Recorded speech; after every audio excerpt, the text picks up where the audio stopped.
आणि आता एक सविस्तर बातमी. पिंपरी चिंचवडमध्ये सुद्धा शिवसेना आणि भाजपची युती तुटल्याची माहिती आहे. पिंपरीमध्ये शिवसेना आणि भाजप आता स्वबळावर लढणार आहे.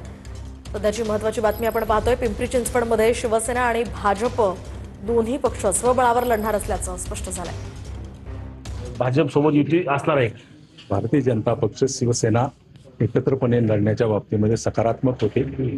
दोन्ही पक्षाकडून सकारात्मक होती, परंतु रात्री ज्या पद्धतीने आमच्या युतीच्या बाबतीमध्ये बोलण्या फिसकटल्या, नंतर दुपारी बोलण्याच्या संदर्भामध्ये फिसकटल्या, तर आम्ही स्वतंत्रपणे लढण्याचा निर्णय घेतला. किती जागांची तुम्ही मागणी केली होती? किती जागांची मागणी केली होती आणि कुठं येऊन घोडा आडलं नेमकं? आम्ही 29 जागेची मागणी केली होती. शेवटला 10 जागेवरती देखील आम्ही मान्य केलं होतं. मग मान्य केलं तर मग आडलं कुठं? मग भाजपने का नाही युती केली? काहीतरी एक अंदाज, एक कारण असेल. काही प्रश्न त्यांना पण विचारू शकता तुम्ही. भाजप देखील या ठिकाणी स्वबळावर लढणार असल्याचं आपल्याला एकूणच पाहायला मिळणार आहे. रणजित जाधव, TV9 मराठी.